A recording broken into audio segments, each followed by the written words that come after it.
e foi um formato adequado e que super se adaptou a uma necessidade de criar discussões em torno de temas que estão ou não diretamente relacionados com alguns artigos publicados na revista. Essa é a gente fez então o primeiro número da revista ao longo do semestre passado, a gente concluiu faz uma semana que a gente lançou a terceira série do primeiro número. E essa é a primeira roda que vai acontecer em torno de algum tema de artes. As outras todas foram bastante políticas e todas elas podem ser vistas no site da Rosa. E eu acho interessante, assim, até um pouco surpreendente que a gente esteja falando sobre esse tema de hoje, do Mallarmé, que tenho uma formação na letras, pensei durante muito tempo que eu poderia contornar e deixar para estudar o Mallarmé mais a sério, sempre adiando um pouco, que é um autor que eu sempre achei muito difícil, mas na verdade ele é um poeta incontornável, né? E a gente tentando abordar o modernismo, o concretismo, entender muito da própria arte brasileira, a gente se depara com ele e ele só se afirma cada vez mais e sempre se desdobrando em novas leituras. E acho interessante que tenha acontecido essa roda agora, no final do primeiro número, que é o número de estreia da revista, porque, de certa forma, a discussão gira muito por uma questão estética que uma revista virtual, nos nossos tempos, proporciona, assim, de uma experimentação que seja, ao mesmo tempo, literária e estética e, portanto, sem muita mediação em termos de editora e em alguns dos trabalhos que a gente já expôs, mesmo sem intermediação de algum, por exemplo, museu ou uma instituição.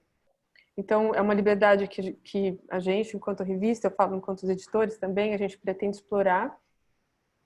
E coincidentemente, o tema da conversa hoje também perpassa muito fortemente uma questão estética e para isso a gente conta com o Wallace, que é o próprio designer da revista, que pensou todo o formato da revista de navegação.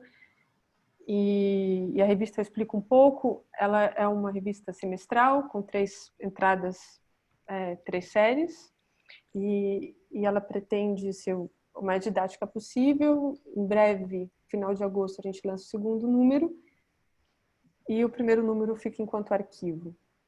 Eu acho que essas discussões passam muito pelo próprio funcionamento da revista, e essa página reúne muitas dessas questões, para onde apontam também, eu acho que tanto a literatura quanto a arte contemporânea. E então convidamos hoje o Wallace Mazuco, que ilustrou também essa página em questão, que é uma página de resenha que vem como resenha do André, sobre um livro do Rancière, que eu e o Eduardo Jorge traduzimos e que aborda, por sua vez, um trabalho do Brodars que parte de um lance de dados jamais abolirá o acaso do Mallarmé. Então, essa é um pouco a história da revista, sem passar pelos encontros também de afeto, porque é muito cruzamento, aí seria uma longa história, falar como chegamos até esse encontro de hoje. Mas então, apresento rapidinho o Wallace Mazuco, que é o primeiro a falar. Ele é artista, doutorando em artes visuais e tradutor da Caixa Verde, do Marcel Duchamp. O André Goldfeder é doutor em teoria literária, literatura comparada e pós-doutorando em teoria e história literária. Eduardo Jorge, doutor em teoria literária e literatura comparada na FMG, professor de literatura, cultura média em Universidade de Zurique. Então, agradeço a todo mundo. Uol, passo a palavra para você.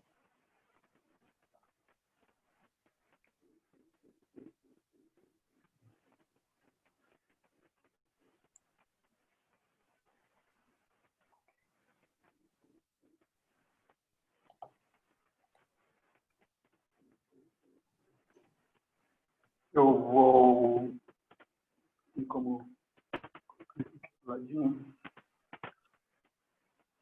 vou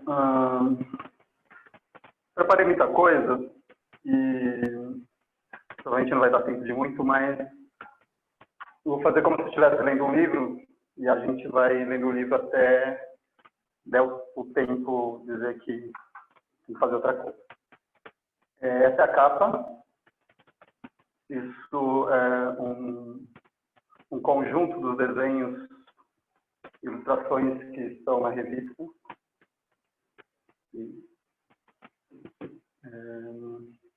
Eu vou falar deles quando chegar na revista. Além disso, eu gostaria... Aí eu não sei como volto aqui para mim mesmo. Eu vou voltar aqui. Eu vou mostrar duas coisas. E também eu vou mais para frente elaborar. Mas, assim, isso aqui, eu fiz ontem, é mais ou menos o tamanho que devia ser, o que pensava ser o Mallarmé do Ancoup Bebê. É uma página de 38 de altura por 28 de largura, e fica 50 de altura por 56 de largura quando aberta. Isso aqui é do tamanho do livro Mallarmé, que foi lançado em 74, se não me engano, pelo Henri Guerra-Compress, que eu acho que já estavam além do concretismo nesse momento, por exemplo, e os irmãos Campos e o Piantari. E a relação escalar entre esse livro dos Campos e esse desejo do Mallarmé, que não foi realizado até não recentemente, na verdade, é de quase um quarto. Eu vou voltar nesse assunto. Tá? Só queria mostrar a folha de rosto e a folha de rosto. Eu queria dedicar essa fala ao Henrique Xavier, não sei se ele está aí, mas ele, em 98, me apresentou esse livro Mallarmé, feito pelo Campos do Piantari, pela editora Perspectiva, e isso com certeza mudou minha vida, porque até hoje, ao lado do Mayakovsky, dos mesmos autores, com o Schneider e o Piantari, também são dois dos mais importantes, que mais me levaram a continuar no caminho de pensar o que é o livro na atualidade, através do meu trabalho. Eu vou usar um videozinho. Também queria começar com como a pergunta seria Mallarmé no século XXI. Foi uma contínua. Também mostrar um vídeo do telegrama do Augusto Campos, porque é uma espécie de futuro do passado, sempre vigente, no caso do Augusto Campos, um poeta sempre vigente, e eu um poeta.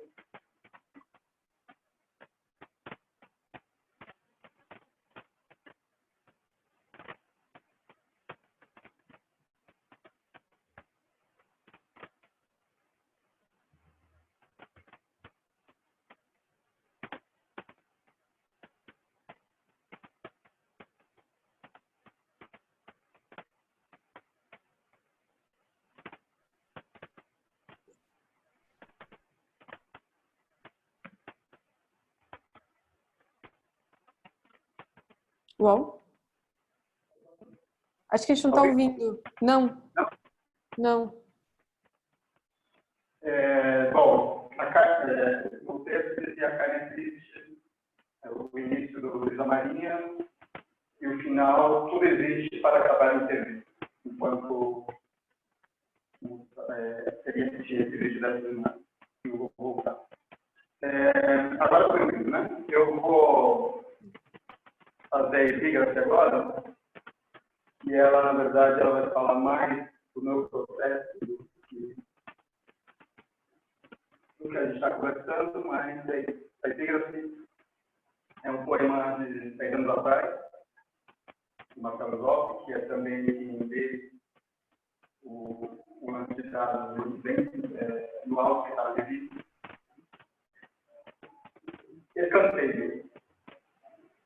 Se alguma coisa o caracteriza como outra coisa, essa outra coisa é falsa e a coisa primeira deve ser retirada e atirada e eliminada com prejuízo de sangue e morte. Veja bem, se qualquer coisa o caracteriza como outra coisa qualquer, essa outra coisa qualquer não é, e qualquer coisa deve ser gozada, sujada, largada com prejuízo de sangue e morte.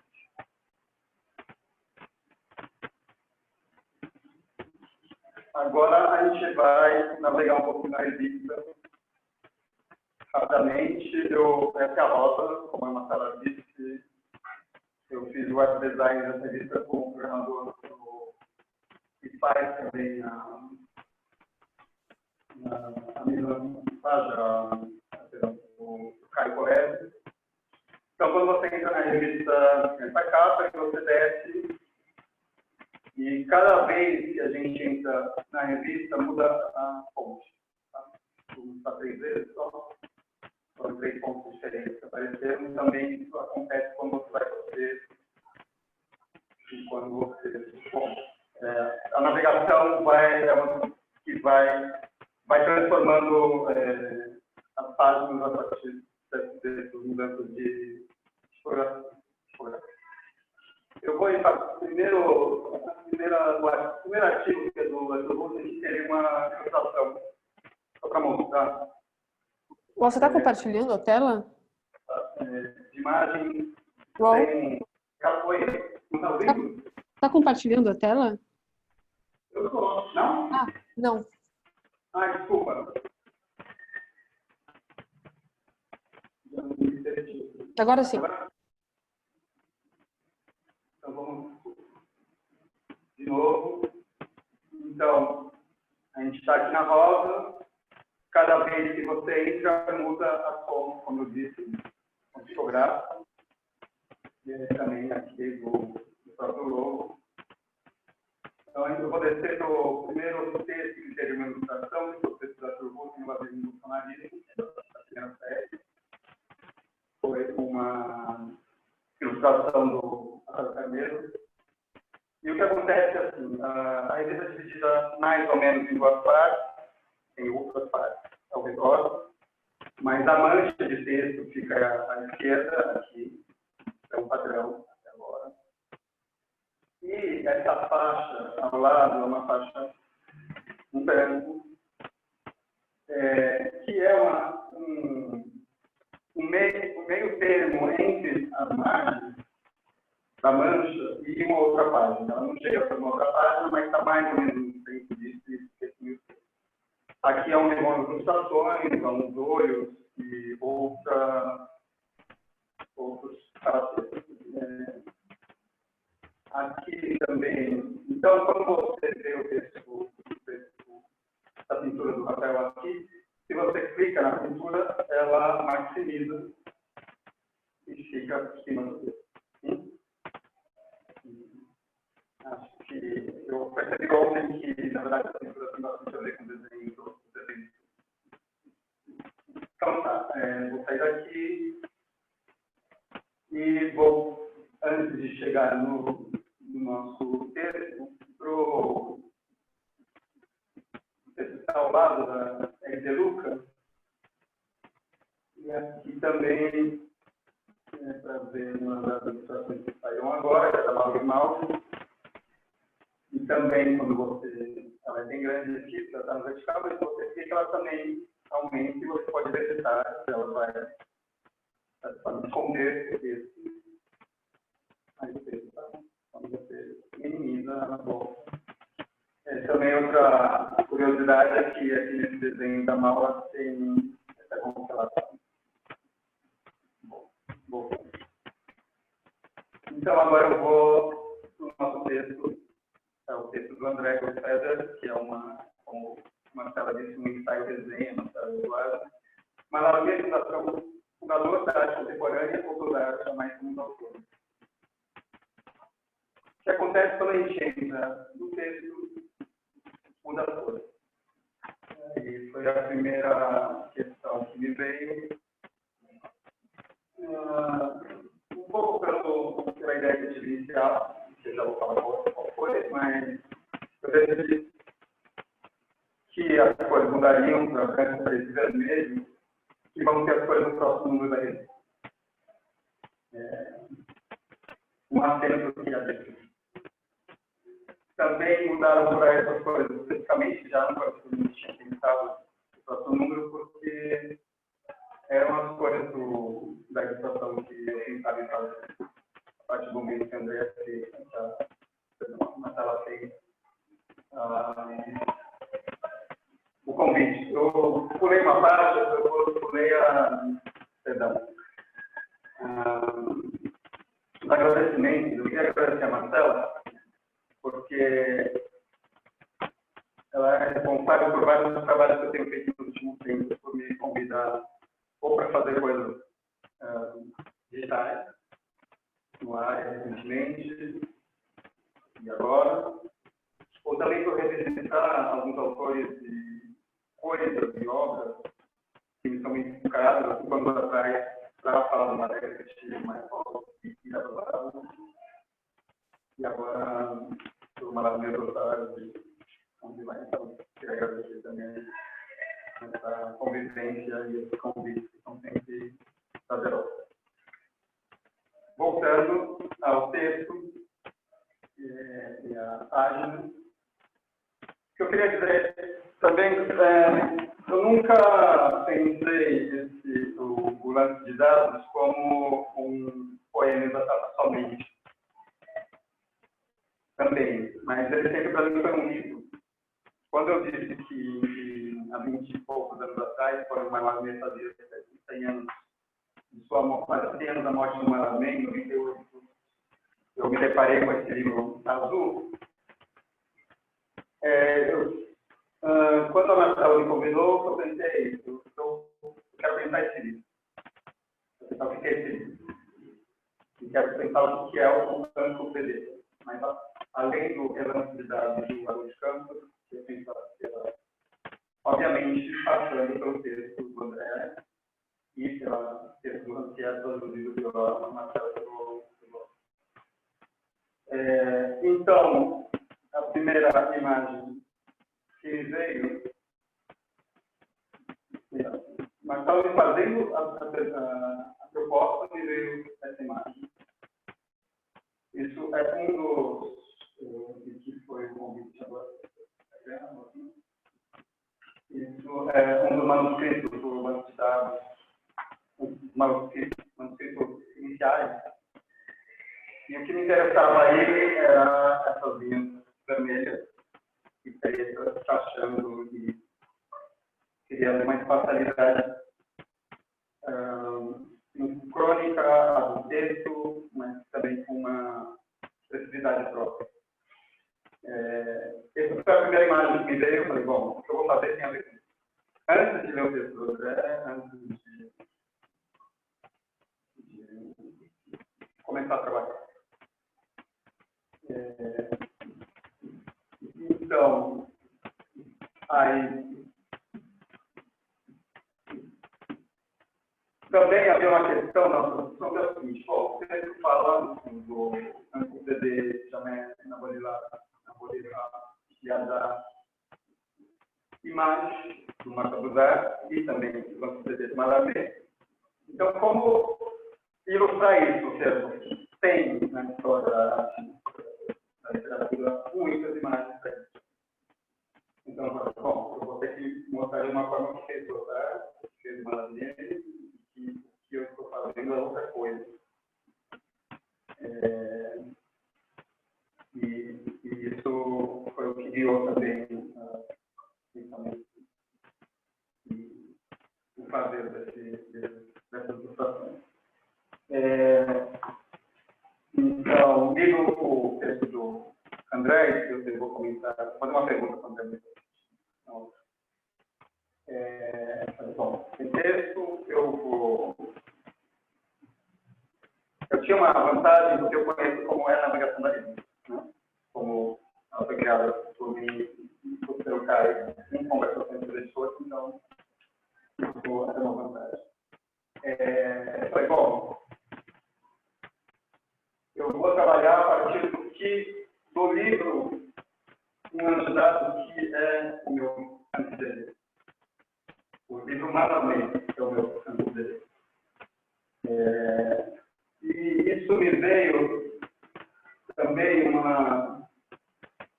quando uma vez, quando eu estava fazendo a Caixa Verde,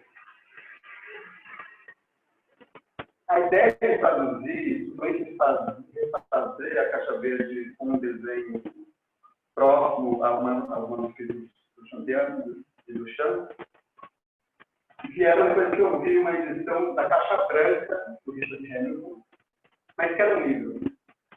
E também a Caixa Verde, a Greenbox, que fez o Richard Hamilton, na década de 70, era um livro.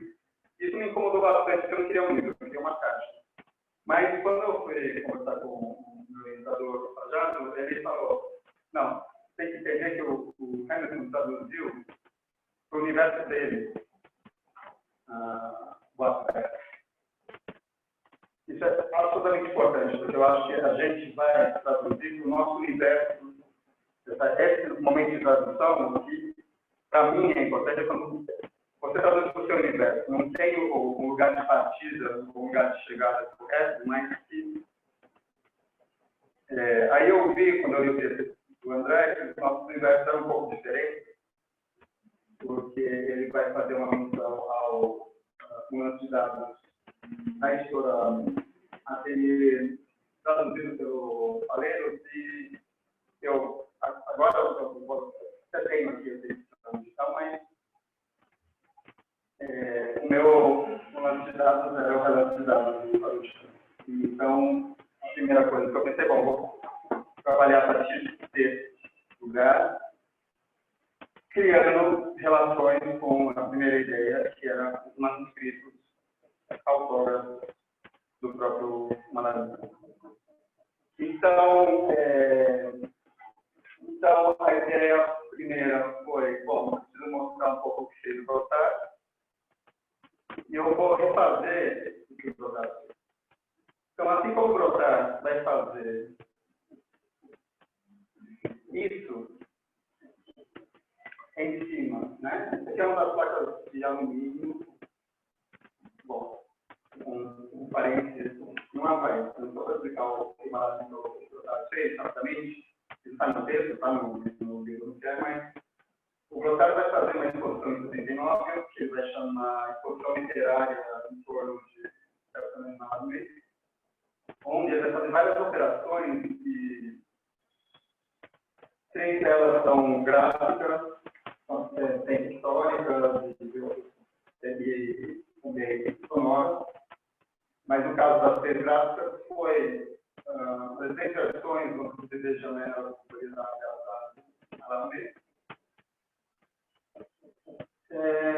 fazendo uma tarja preta sobre o lugar onde saiu o poema. Ele vai chamar isso de imagem, como eu já falei. E uma delas são placas de alumínio. Elas vão ter esse tipo de configuração, mais ou menos, que é bom. Vai fazer esse livro, onde a capa é um poema, vai mudar uma por ele, poema por imagem, e vai fazer duas versões disso, uma versão com as páginas de papel vegetal, quase transparente, que a gente pode ver esses detalhes, e outra versão em papel em branco, que é maior, para tiragem de presente. Então, eu decidi fazer o mesmo que ele, mais para esse lugar que a gente está trabalhando, que é uma revista. Falando em revista, ficou muito algo que estava muito desafio. É uma coisa que eu, há muito tempo, vários meus trabalhos são feitos para revista. E sempre me lembro que quando no Chan, dezenas de anos, não era Batista, pelo meio, a maioria dos trabalhos que ele fez no desenho de anos foram para ele. Não vou mostrar nenhum aqui, mas é só um detalhe. Uau, eu vou te interromper um minuto para duas coisas. Primeiro, pelo tempo, que está realmente passando rápido. E segundo, para te perguntar se você não tem um fone com microfone. Não posso, porque eu estou com problema no... Tá bom, mas tudo bem, continua, pode continuar. Posso até baixar aqui, porque eu não preciso ouvir. Agora tá ótimo. Acho que não vai dar tanto problema. Tá, já? Tá, então eu vou pular aqui, eu estou falando muita coisa. Eu tinha 1 milhão de coisas para falar. Então, eu vou voltar para a revista. Então, assim, eu refiz exatamente os 12 desenhos, os 12 gráficos do Grotard, mas eu fiz esses desenhos sobre a edição, né, que é essa que eu falei para vocês, que é desse tamanho, que eu acho que quase todo mundo conhece. Eu tenho uma imagem aqui, só para dos livros favoritos da vida. Eu não sei onde está a imagem.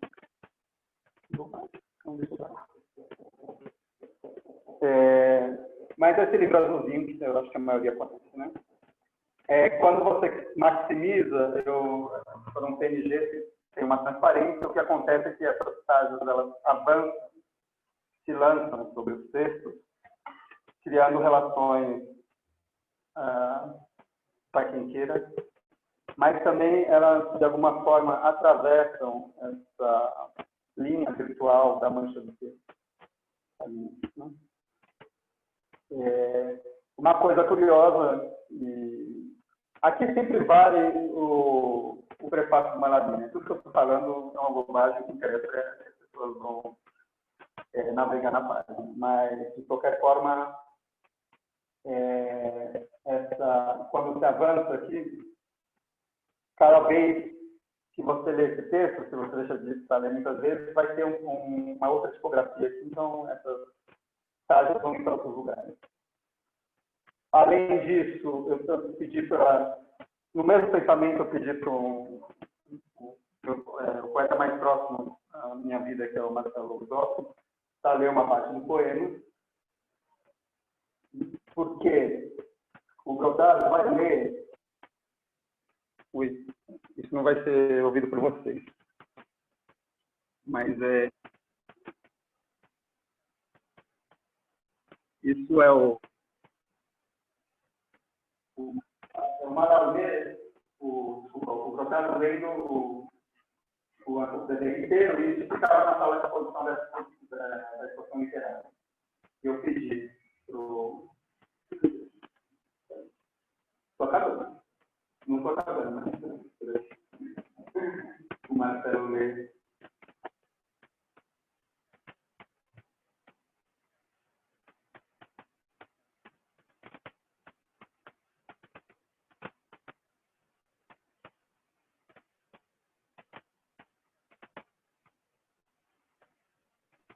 A gente não está ouvindo, acho que aquela questão de compartilhar o som não veio. Quando a gente entra nessa parte, existe o poema lido pelo Marcelo. Pedi ao Marcelo que lesse o mesmo poema que o Marcelo. E aí eu vou rapidamente para falar. A última parte, que é os próprios desenhos que eu fiz, são simples, não falei de nada. Estou só apresentando, mas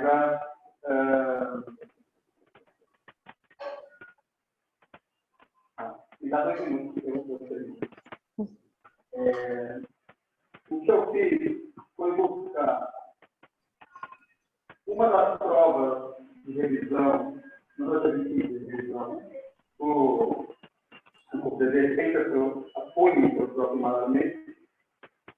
Existem várias, porque como a tipografia achava que era novo, foi muito difícil a relação entre os livros, porque ele foi não saiu.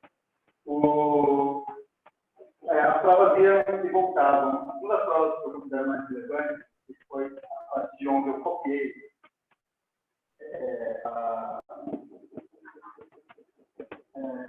layout, parte do layout autógrafo do Malarmé, é onde onde ele muda, isso aqui é a imagem, ele faz uma inversão. Se vocês verem isso, essa forma que é assim, é uma forma de inversão, de troca de palavras. Então, é exatamente nessa forma que ele vai mudar o título do poema, que antes era Jané, antes do CD, e vira antes do CD Jané. Então, eu vou usar essa imagem. E vou fazer 12 para o desktop 12 e funcionar com dobro, com o celular na vertical ou qualquer coisa separada. E aqui acontece a mesma coisa. Você clica na imagem pequena e das margens, ela se joga, se lança sobre o texto e, de alguma maneira, bom, não vou falar aqui. Apenas sobre o texto seria uma outra imagem. O leitor pode, inclusive, tem que deixar. E por último,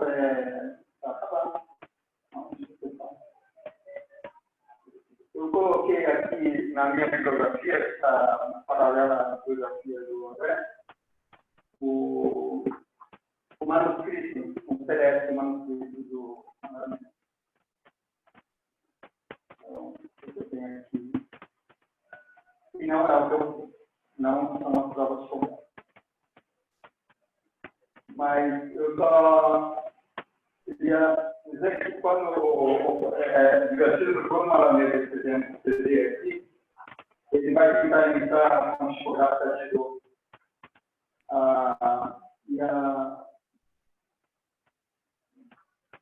e agora estou acabando mesmo. Quando o Protásio vai fazer, o trabalho dele vai fazer em cima da cópia que a maioria das pessoas tem mais relação, que é essa da Galimar. Eles vão usar uma fonte de exercício e perguntar muito de estudiosos, mas lá meu Deus. Então é isso, por enquanto. Eu tinha uma coisa no final. A gente pode acrescentar nas perguntas, João, você vai lembrar. E vamos para a conversa. É isso, por enquanto. Obrigado. Obrigada, João. André, passamos para você. Deixa eu só me cronometrar aqui. Realmente, falar olhando para si mesmo é um pesadelo narcísico. Mas, vamos lá, né? Tá bom o som, Marcela? Tá ótimo. Bom, agradecer, é claro, para a Revista Rosa e a Marcela, além do Wallace e do Edu, de todo mundo que está participando. Fiquei muito feliz de participar da revista, que é muito interessante, sempre. Vai se reatualizando, literalmente, né? Como o Wallace estava falando, né? Essa atualização diferencial. Enfim, e já para entrar no vocabulário aqui da coisa toda, agradecer por instituir esse espaço de trocas, né? Nesse momento que a gente está especialmente estranho, liminar entre materialidade e imaterialidade, presença e ausência, e que a questão que está sendo encenada na revista, está sendo encenada aqui, é a questão da produção de novas medialidades, né? A gente poderia dizer. Mais do que meios em potência, outras formas de conquista do espaço. Então, basicamente, eu só queria... Eu levantei alguns pontos do texto. Queria começar falando um pouquinho de alguns pressupostos do Rancière, né? Eu não sou nenhum especialista em Rancière, aliás. Avisei isso para a Marcela depois de ter aceito fazer a resenha. Mas uma coisa que eu ia fazer e não fiz no texto, que era falar um pouquinho, marcar, né? Algumas ideias de fundo do Rancière, mas eu vou fazer isso muito rapidamente para basicamente justificar por que eu fiz essa resenha estranha.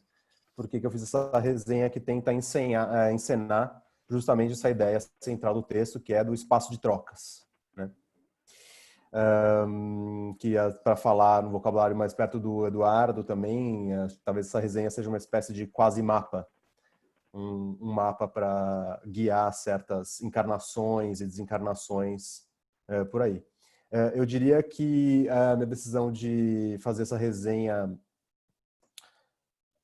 criando esse quase mapa de diálogos já estava em latência ali, tem a ver com uma ideia central do Rancière, que teria que falar, que é do livro O Desentendimento, né? Que é a ideia da cena conflitual, né? Basicamente, o Rancière, um argumento clássico do Rancière, né? Vai falar do político e do estético, né? Das teses do Aristóteles, em termos da distribuição sensível dos corpos, né? Desde a Grécia, a gente tinha aquele denominador comum transcendental, na igualdade, mas por baixo dessa igualdade a gente tinha uma divisão entre corpos falantes, corpos não falantes, corpos visíveis, corpos invisíveis, corpos que têm logos, corpos que não têm logos, né? Então, aqui para lembrar, que acho que tem tudo a ver com o que a gente está falando e vivendo aqui, né? Pensar o político não como produção de consenso, né? Uma crítica do Rancière a alguns autores, principalmente o Habermas, né, que a política não se trata exatamente de convencimento, da capacidade que o Habermas vê de que a cena comunicativa translúcida seria uma cena em que um interlocutor pode habitar o ponto de vista do outro e com isso legitimar um ponto de vista sobre o mundo já dado. Mas, como diz o Rancière, a questão seria pensar cenas de dissenso, né? E o político diz a respeito não a convencimento, etc e tal, mas a encontros entre formas de vida heterogêneas, a gente poderia dizer, né? Formas de vida estruturadas por jogos de linguagem diferentes, quando não ontologias ou cosmologias diferentes, né? Tudo isso para já entrar no texto, a questão de que o que está em jogo aqui é a instituição do comum e a disputa do estatuto do comum, do próprio mundo, né? Que o Mallarmé chamaria da conflagração do horizonte unânime, né, lá no começo do Um Lance de Dados, que o Rancière recupera.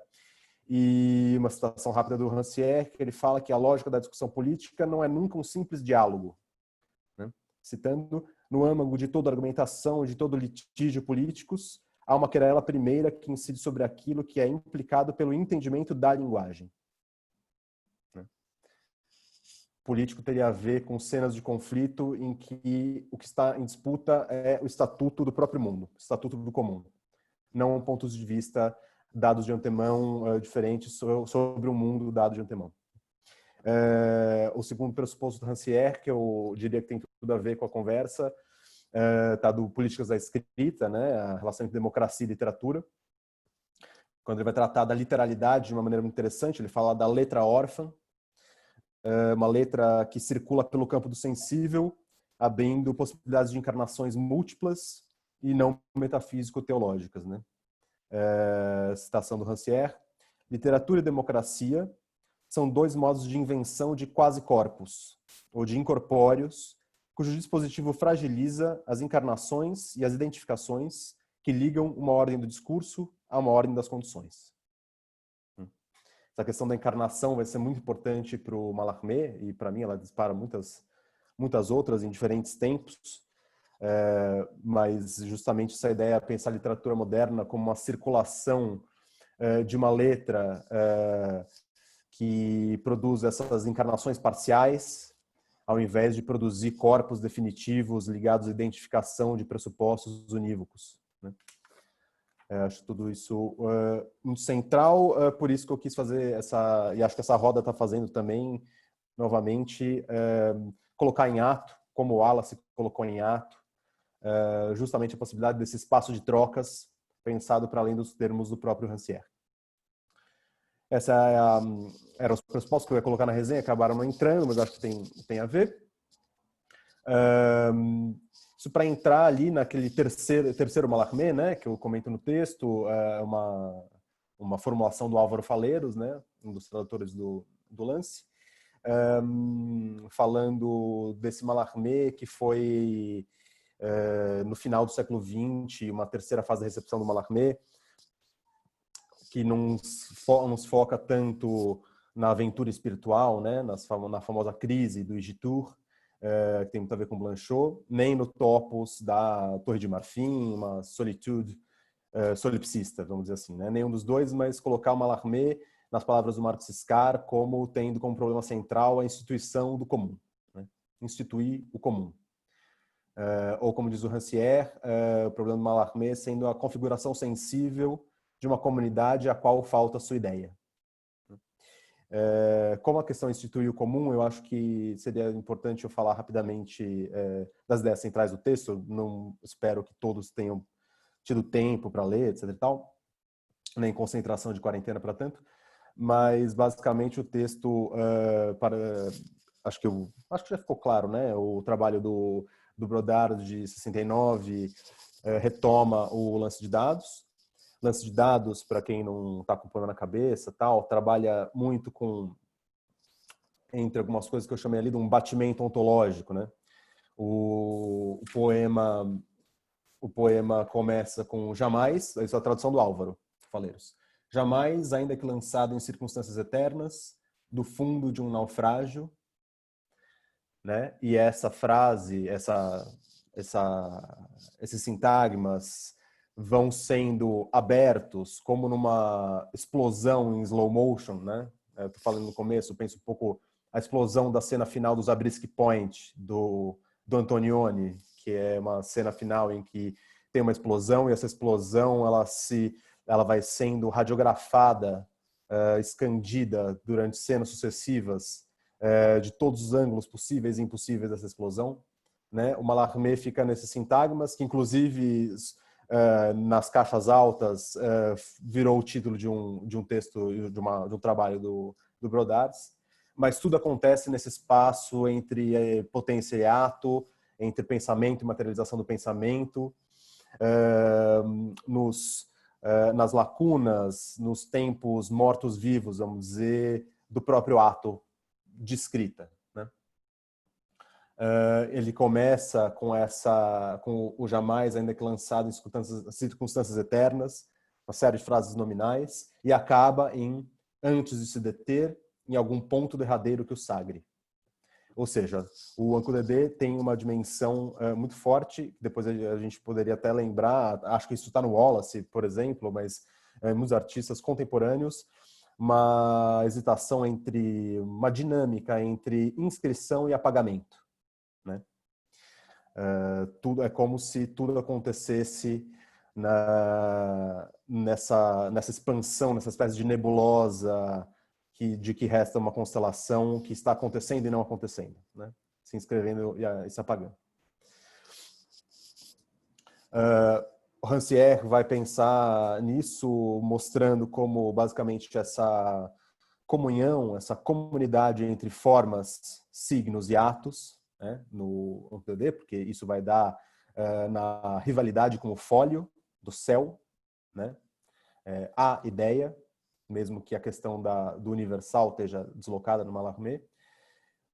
A grande questão do Rancière é como isso tinha a ver, fazia parte ali numa modernidade heróica, com uma identificação entre a revolução da vida e uma revolução das formas, né? Basicamente, escrever o alfabeto dos astros, escrever no céu. E o Brodard chega e basicamente faz esse gesto que, como o Rancière mostra, é um gesto malarmiano e anti-malarmiano. Ele mantém essa comunidade de formas, signos e atos, mas justamente para colocá-la em xeque, né? Eu acho que isso, na verdade, eu fiquei em dúvida se ia dar muito tempo de reconstruir o texto, mas acho que a segunda ideia que ficaria ali do Brodard é como, basicamente, essa inversão parafraseada, né, a perífrase, na verdade, do Rancière, como, na verdade, essa utopia da identificação entre formas, atos e... até esqueci. Formas, atos e signos, e da revolução da vida como revolução das formas, o Brodard estaria basicamente dizendo que isso já aconteceu.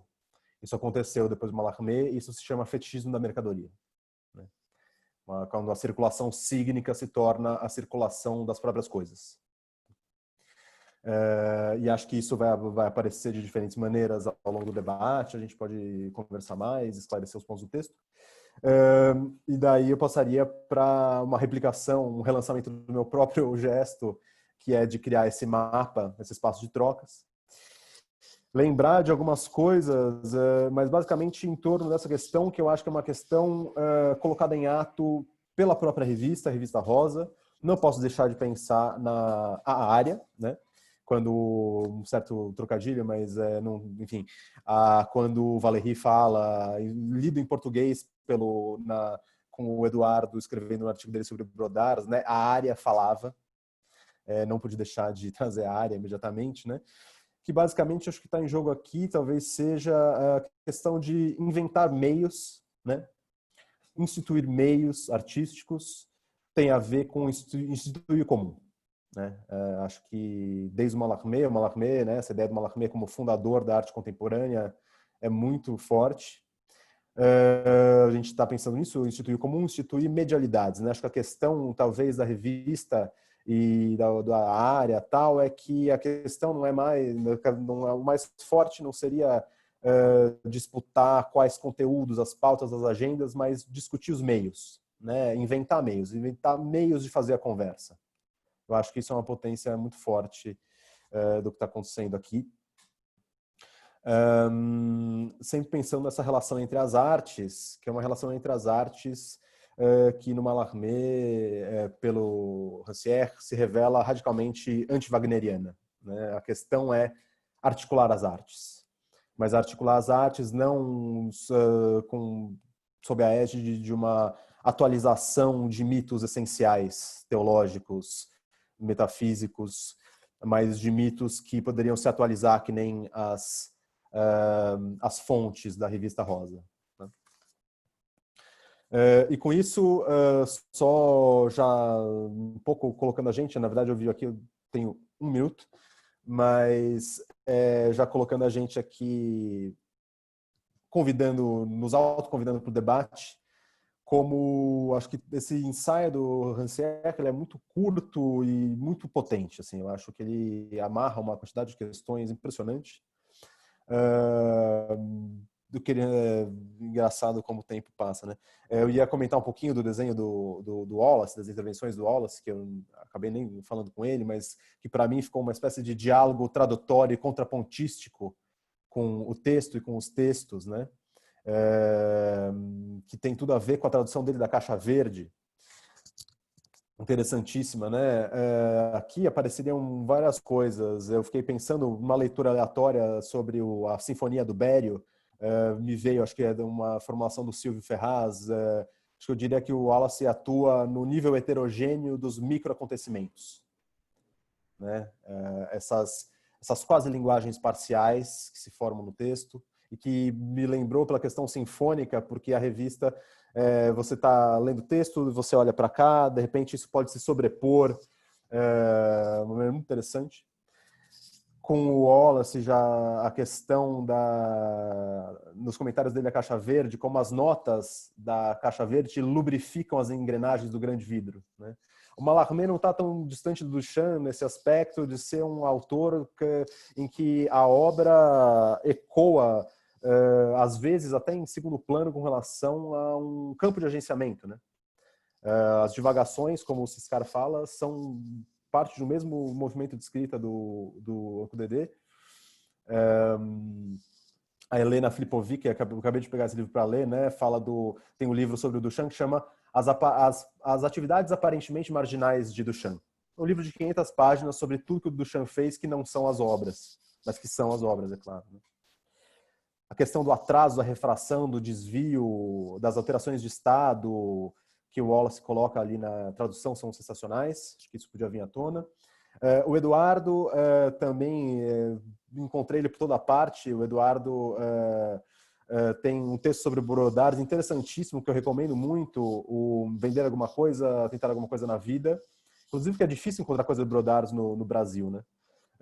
O Eduardo passa pelo Brodars, pelo Silvio, pelo Cildo, pelo Nelson Félix, pela Mira, pela questão do espaço positivo, foi estudar o Harold Zeman. Eu acho que tem toda uma questão, muitas questões aqui. Eu vou deixar para a hora do debate, né? Mas queria ter uma questão do mito do Eduardo também, depois que ele traduziu As Máquinas Celibatárias, do Carruja, assim, é um livro impressionante, é um livro que não dá para parar de ler, assim, fica voltando o tempo todo. A questão do mito seria muito interessante aqui pensar, porque a questão do Mallarmé é instituir novos mitos, uma nova religião, né? Depois a gente podia conversar. Eu tinha separado, obviamente, uma utopia pós-malarmiana, mas mais louca que ele, de comentar um pouco esses dois textos muito centrais das divagações, o confronto e o conflito, porque acho que puxa uma coisa interessante ali, talvez para o Eduardo, mas isso eu faço na hora do debate. E como essas aberturas ainda podem seguir muito além para todo mundo aqui, e para fechar isso eu falaria da questão do valor, que acho que ela poderia voltar, essa dupla economia do Mallarmé, né? O ouro simbólico do poeta e o ouro econômico do trabalhador. É muito interessante. Acho que o Fábio Lucas, que está aqui, tem uma tese interessantíssima sobre Valéry, que vai passar pela questão do valor. O valor eu achei muito interessante no poema do R. De Luca, que eu não conhecia, né? Dou valor a cada forma de vida. E ele vai listando isso e no final, muitos desses valores eu não conhecia. Né? Como o valor, é muito interessante como se juntou com os textos, né? O valor não como uma pré-determinação de algo, mas como uma abertura relacional. Né? Dou valor a cada forma de vida, eu não conhecia algumas delas. Né? Interessante, a Marcela traduzindo Latour, a questão da ecologia acho que tem tudo a ver.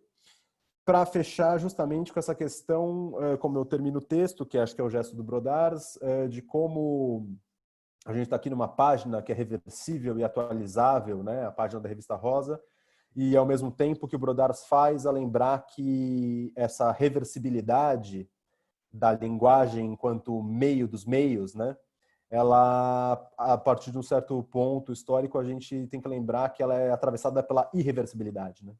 Fiquei pensando na Marcela, não sei se a Marina Bedran está aqui, mas a questão da ecologia, questão da Amazônia, né? Agora a gente está num momento que, quando a gente pensa em espaço, além de explosões, que tem muito a falar, né? A irreversibilidade do que está acontecendo na Amazônia. Né?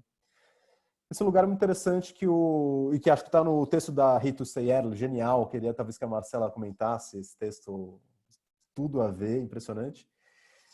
De como reler o Mallarmé pelo Brodars não é necessariamente voltar, nossa, agora ali a palavra, o performativo absoluto, né? A linguagem que instaura, que funda um novo mundo, mas a linguagem como uma espécie de meio dos meios que permite mostrar a heterogeneidade do mundo, né? Revelar a transficcionalidade que estrutura nossas vidas. André, Basicamente isso. ótimo. Passei, desculpa. Eu já ia te cortar, não, imagina. Mas a gente deixa para o debate algumas conversas e passamos para o Edu.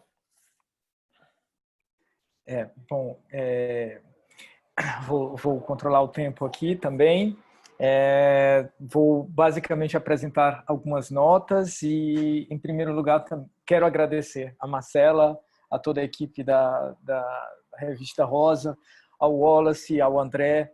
Essa oportunidade de diálogo é realmente um privilégio, apesar de tudo o que está acontecendo, não é, em torno de nós, e estamos aqui a ler e a conversar sobre Mallarmé, não é, ou seja, Mallarmé no século XXI, ou o poema contínuo, né? Esse poema contínuo me veio algo como de Herberto Helder, quando eu li essa pergunta, mas, bom, não vou entrar nesse ponto. Eu queria, basicamente, depois de agradecer também os participantes, tentar resumir aqui alguns pontos que eu vou passar brevemente. O primeiro deles é tentar organizar mais ou menos essa constelação para que tudo o que eu esteja falando aqui não fique aparentemente organizado, mas na verdade vai ser um pouco disperso, não é? Essa constelação primeira, Mallarmé, Brodars, Jacques Rancière em seguida, e essa constelação nossa aqui também, né? Porque esse breve texto que foi editado pelo Museu de Belas Artes de Nantes, do Rancière, foi traduzido pela Relicário,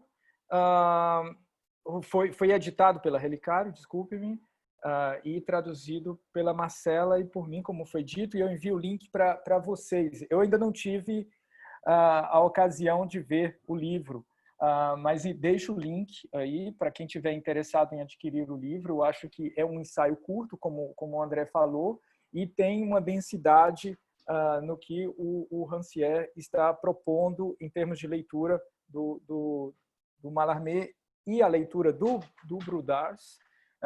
No meu ponto de vista, o Wallace ele foi um pouco Brudars lendo a resenha do André, no sentido de que essa leitura vai alterando o espaço. Então, nesse sentido, eu queria organizar mais ou menos esses 3 pontos e ao mesmo tempo, é muito bom estar aqui com o Wallace, que traduziu a Caixa Verde do Duchamp, porque o Duchamp vai em algum momento aparecer,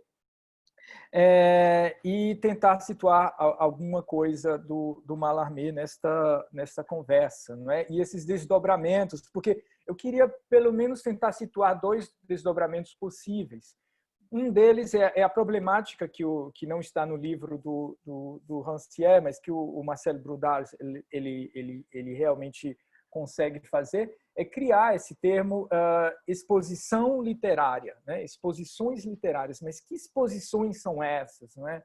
Essa dimensão que nós conhecemos muito bem, o André mencionou o Harold Zeman, que praticamente inventou essa profissão, que é o curador, e que, de certo modo, a literatura ela foi se afastando dos museus, e na verdade, o que esse pequeno livro traz, ou que pelo menos nós podemos conversar a partir dele, é como ressituar e tornar problemática, pelo menos, a relação entre palavra e imagem, uma divisão que é muito geral e muito, às vezes, é muito esquemática, e que, às vezes, a partir dos corpos, dessa dimensão do dissenso, como o André fez uma leitura mais afinada do Rancière, isso pode voltar à tona, não é?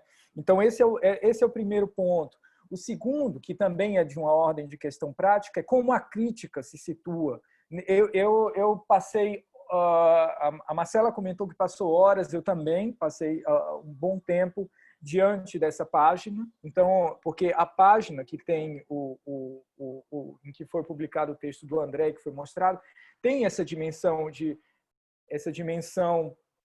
que existe. Podemos ouvir o poema, podemos ver, assim, existe uma dimensão que foi pensada em que a crítica poderia se colocar nesse ponto, né? Ela poderia colocar, pelo menos problematizar os meios nos quais ela está sendo, pelo menos, publicada, né? Ou em que ela se torna pública.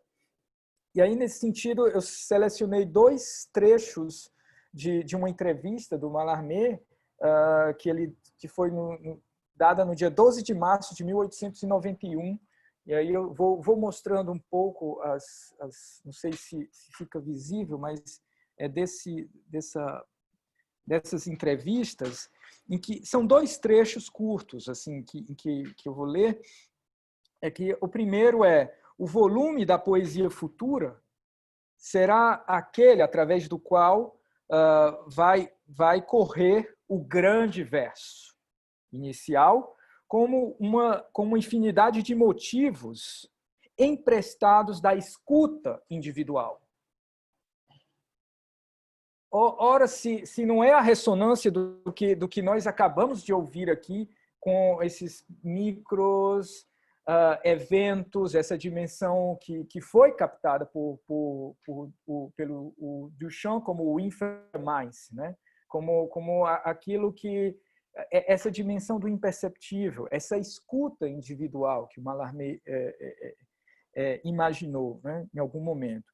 O segundo trecho é a atitude do poeta, numa época como esta, onde ele está em greve contra a sociedade, a época dele, né? E aí nós temos a ressonância imediata do poema do Augusto de Campos, o Greve, é de deixar de lado os meios viciados, não é, que podem se oferecer a ele.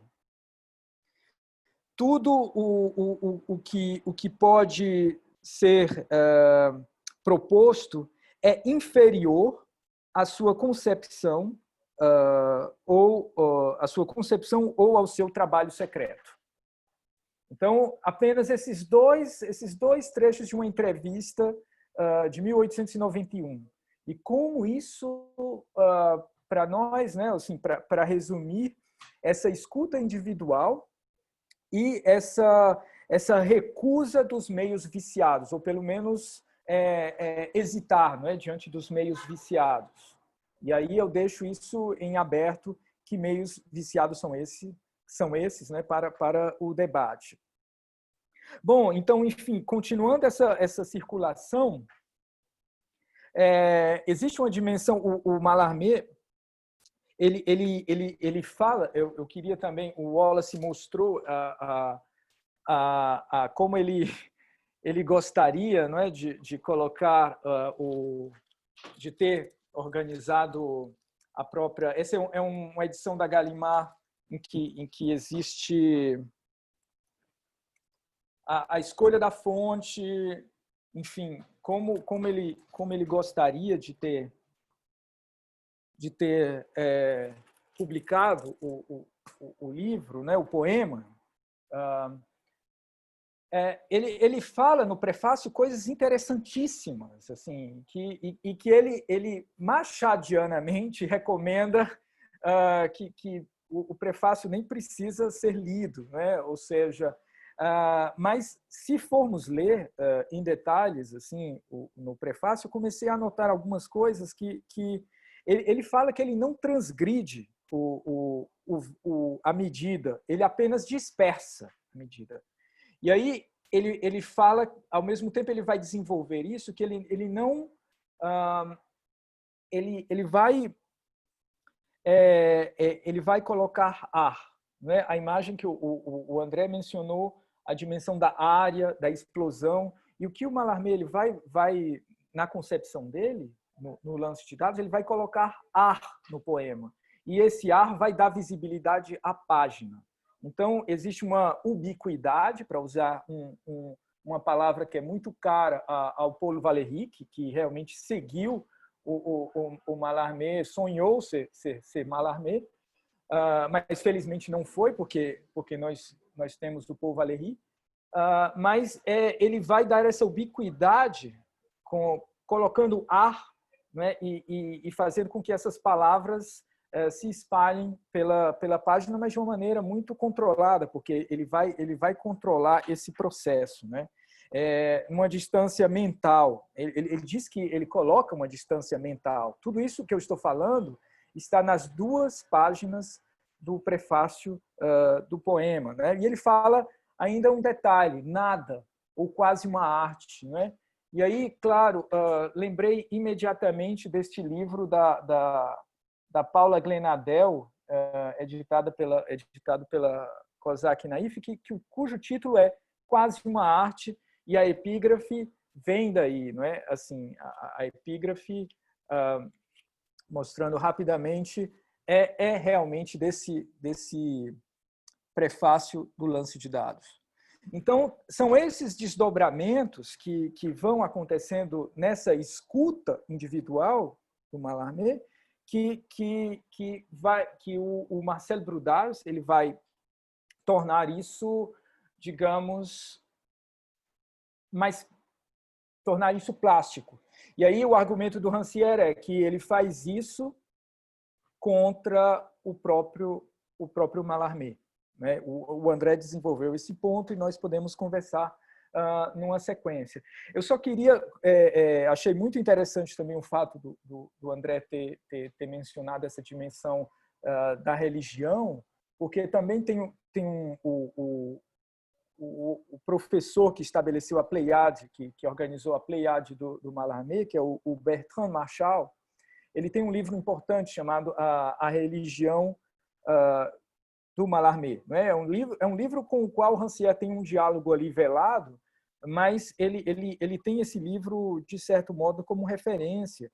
E só queria mencionar rapidamente, dado que o tempo está correndo, que existe uma dimensão intraduzível de alguns aspectos do Mallarmé, que é a dimensão uma dimensão de um encontro vocálico, que é com o com o i, né? que vai dar o foi, que é a fé, soi, que é o si, não é?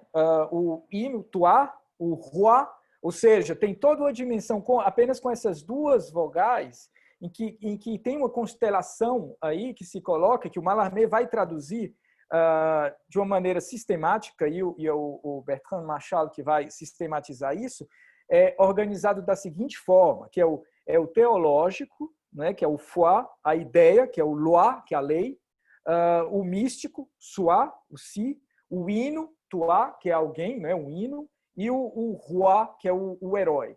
Então, esses elementos estão completamente aerados, o Mallarmé ele coloca ar também nisso, de modo que isso está nas divagações, vai se propagar até mesmo na ideia de livro. Então, que foi amplamente comentado, sobretudo na literatura a partir de Maurice Blanchot, né, que vai problematizar de uma maneira bem focalizada a dimensão do livro do Mallarmé, e que isso também teve os seus desdobramentos com o estruturalismo e com o pós-estruturalismo, né? Ou seja, são essas leituras que vão criar interpretações, que vão criar Mallarmés no plural, não é? Então, bom, enfim, são apenas esses pontos que eu gostaria de tocar, porque o principal é essa dimensão da conversa.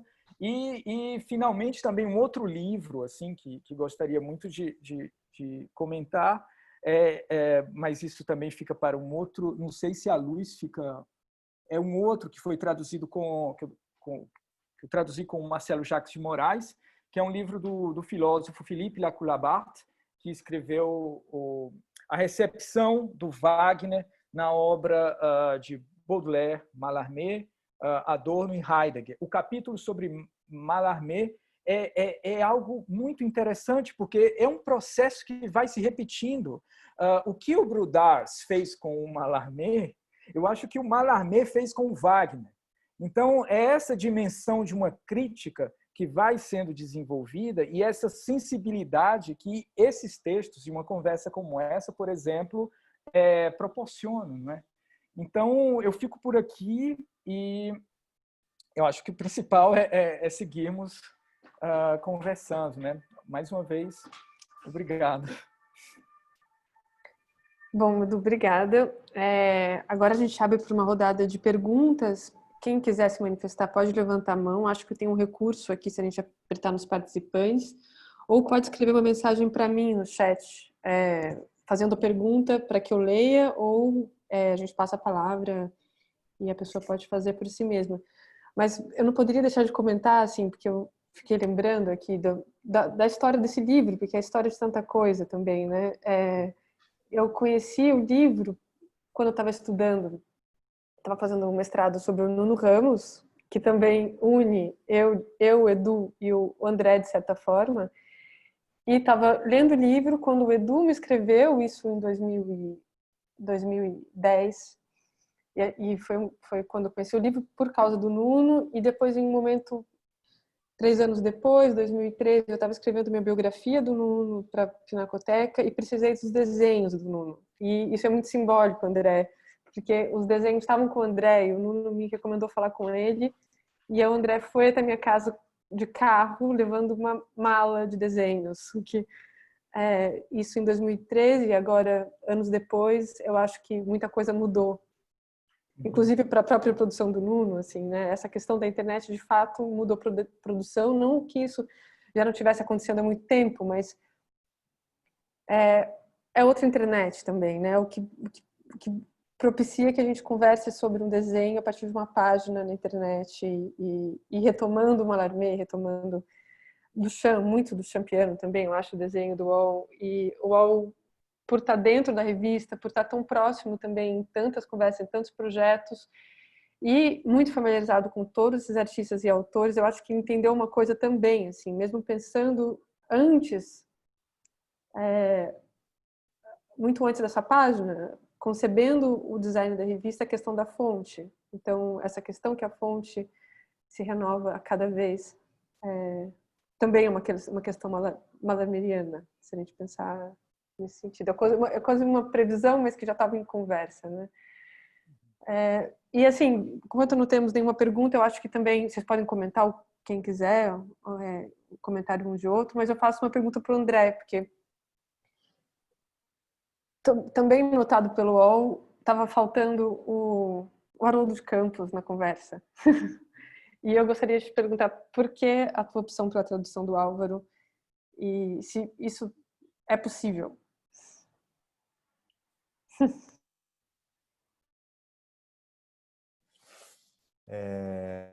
Não, minha resposta vai ser completamente decepcionante, mas ela poderia abrir muita coisa.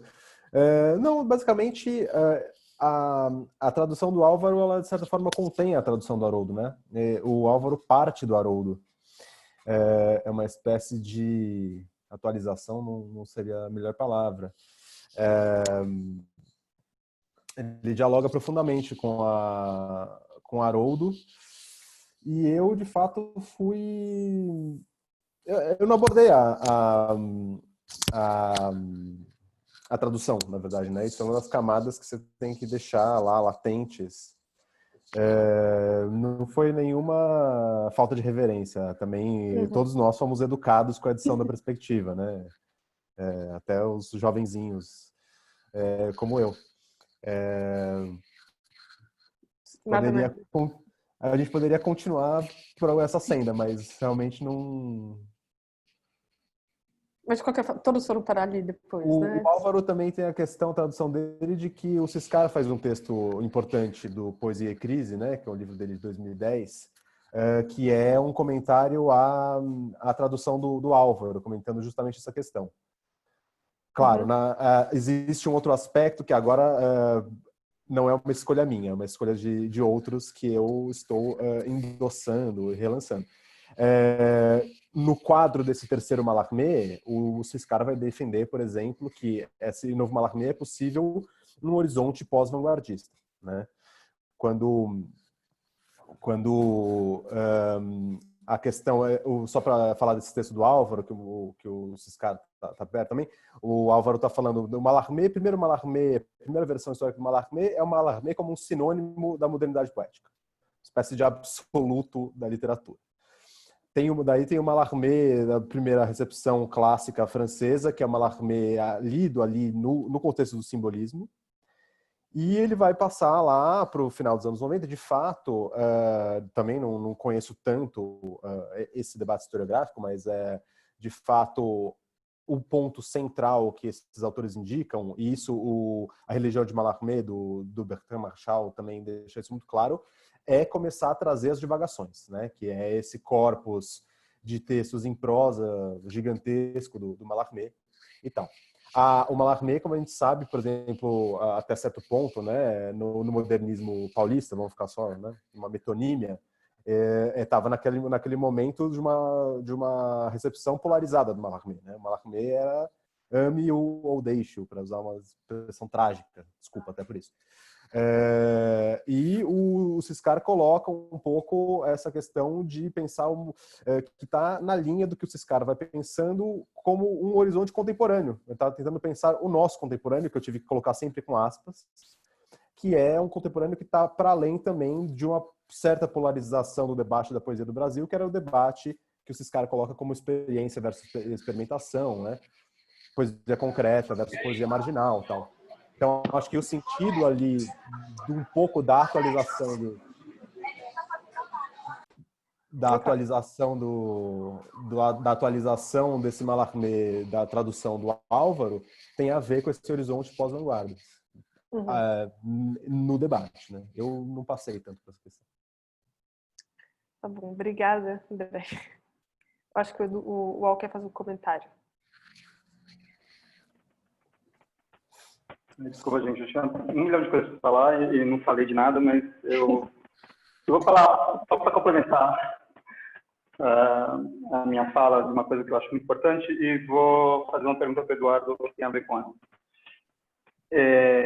E que tem a ver com 2 coisas que vocês comentaram. O que mais me chamou a atenção quando eu me deparei com esse livro foi o branco. Mais do que o texto no início, foi o branco foi muito impactante. E ele voltou com muita força agora, porque quando eu pensei em fazer uma ilustração, e esse termo sempre é meio complicado para quem trabalha com arte, eu acho. Eu falei, nossa, ilustração, coisa horrível. Isso não, antes, né? Eu já não penso mais assim. Mas, de qualquer forma, eu pensei nas iluminuras, e eu acho que todo o que tem de cópia e de manuscrito ou de alusão ao manuscrito nesse trabalho especificamente tem a ver com as iluminuras também, com essa pré-ilustração, e depois na modernidade vai virar ilustração. E com o que eu falei no início da fala, que era que a ilustração, tanto na revista quanto na Idade Média, estava nas margens. E esse é o lugar que geralmente, em muitas das minhas práticas, é um lugar que me interessa mais. E eu acho que quando essa dispersão, quando o Mallarmé, como ele diz no prefácio, como disse o Edu, quando ele dispersa a mancha gráfica, a mancha de texto, ao mesmo tempo que ele faz isso, ele dissolve a margem.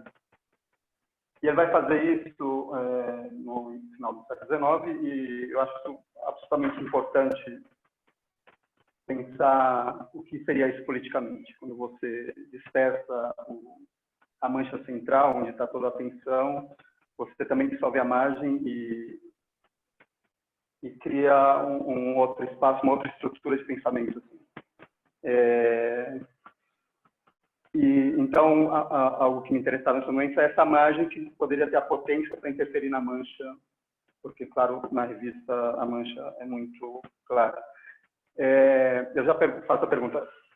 Eu queria só fazer um chat muito rápido. Então, aí o que acontece é que, mesmo assim, toda vez que eu vou trabalhar a partir de outro artista, e é quase sempre, eu tenho uma desconfiança de que isso é uma merda. Trabalhar com o Anco 3D é quase fazer as vacas, né? É quase ir decorar a vaca, aquelas vacas da rua, né? Porque tantas pessoas já fizeram isso. Mas, quando eu estava pesquisando, eu queria mostrar 2 imagens. Aqui é a inversão que eu falei para vocês. Esse é a versão que eu usei para fazer os desenhos, onde eu passo por cima do autógrafo mallarmaniano com uma caneta digital. Então, e outra coisa, essa mesma página, quando eu fui olhar nessa biblioteca da Sorbonne, a imagem do Prodarte, do campo de Prodarte, me chamou muita atenção e foi o que me falou, não, tudo bem, está no caminho certo, está muito divertido isso, que é o seguinte, algo do acaso, ai, droga, perdão, preciso de uma coisa que está aqui, como que eu faço? Eu encontrei um fio de cabelo no O do Godard. Está vendo aqui? Então, era isso. Quando eu fiz isso, eu falei, bom, não, tá certo. Vai para essas linhas de revisão de texto mesmo, que é o lugar que interessa. É o acaso, não acaso, que está por aí. Então, o que eu queria perguntar para o Edu tem a ver com o texto que ele escreveu sobre o Godard. E também relembrando quando o André falou que tem poucas coisas escritas sobre os otários em português, tem mesmo, mas tem aquele seminário que foi feito pela Bienal de 2006. E também tem a tese da Keila Kern, que estava aqui, não sei se está aí, que ela fez a tese sobre o museu do Mallarmé em português. Eu recomendo muito, é uma tese muito bem feita. E também, quando a Marcela pensou na roda, eu pensei em convidar a Keila, mas já era muita gente. E a gente tem visto que quando tem discussões com muita gente com a fala primeira, ela não avança. Mas o que eu queria perguntar para o Edu é o seguinte: esse texto que você fala, você vai dar muita atenção para a conquista do espaço. E eu queria que você comentasse um pouco sobre isso, porque eu acho que alguns dos problemas que eu tenho, embora eu possa fazer isso em chave irônica, o Brotar, o que pode ser uma conquista do espaço, porque eu acho algo absolutamente, não que não seja o caso dele exatamente, mas eu acho que até do espaço que ele estava imerso, e por ser belga, inclusive, mas como alguém está pensando na conquista do espaço como uma coisa eminentemente europeia. A gente está pensando tanto o que é esse momento contra aspectos de colonização. Então, quando eu penso em conquista do espaço, eu sempre penso esse lugar de intervenção que é muito forte na cultura europeia. E eu acho que os trabalhos do Brocard só não são totalmente intervenção, e eu estou falando intervenção contra o que eu acho que me interessa, que é a interferência. E eu acho que esses dois momentos do desenho, que o primeiro eu acho que tem mais a ver com intervenção e apagamento, e o segundo mais com uma interferência radiofônica, que sabe? Isso que eu acho que o Brocard só não faz isso porque ele coloca, por exemplo, quando ele faz a exposição literária, ele coloca os trabalhos dele, mas ele coloca também a edição que você mostrou, né? Que também, a discussão pode ir mais para frente, mas não é exatamente, é próximo, mas não é exatamente o que o Mallarmé queria também. Isso eu posso discutir bastante. Assim. Mas é isso, eu queria que você comentasse um pouco, já que você escreveu esse texto sobre o Brotar, o que seria a conquista do espaço? O Brotar já está lá, mas é algo que interessa. Sim, obrigado pela questão, porque a dimensão da conquista do espaço, assim, imediatamente quando se fala nisso, existe todo o impacto, né, da chegada do homem à Lua, mas também tem todo esse histórico da cartografia, né, da cartografia como os próprios mapas foram sendo constituídos, né? A arte da cartografia foi sendo feita a partir do momento em que o espaço estava sendo conquistado nessa chave que você comentou, né? Que é a chave colonial. Existe essa problemática, sim. O que me fez me ater foi que o Brudars ele reivindica uma ubiquidade, né? uma conquista do espaço que está em Paul Valéry. E aí o que me chamou a atenção foi o Brudars, leitor do Mallarmé, leitor do Valéry, e que essas leituras elas iam se desdobrando. Algo que eu não comentei aqui, mas que eu tinha anotado para falar quem é Brudars, finalmente, para quem não conhece? Não é um artista belga que nasceu em 1924 em Bruxelas e morreu em 76. E que se torna artista aos 40 anos de idade, o que já é algo difícil para alguém que quer seguir uma, digamos, carreira. Palavra que é bem complicada, mas que é tão complicada quanto a conquista do espaço, né? Porque é também uma dimensão, uma conquista sucessiva, porque é o sucesso que vai ser considerado como um produto. Mas nessa conquista do espaço tem algo específico, que é a leitura da poesia e um suposto abandono da poesia, porque ele tem o primeiro livro de poemas, o livro de poemas do Marcel Brudars fica encalhado, ele não vende, não é? É o Pense Bête, que significa lembrete.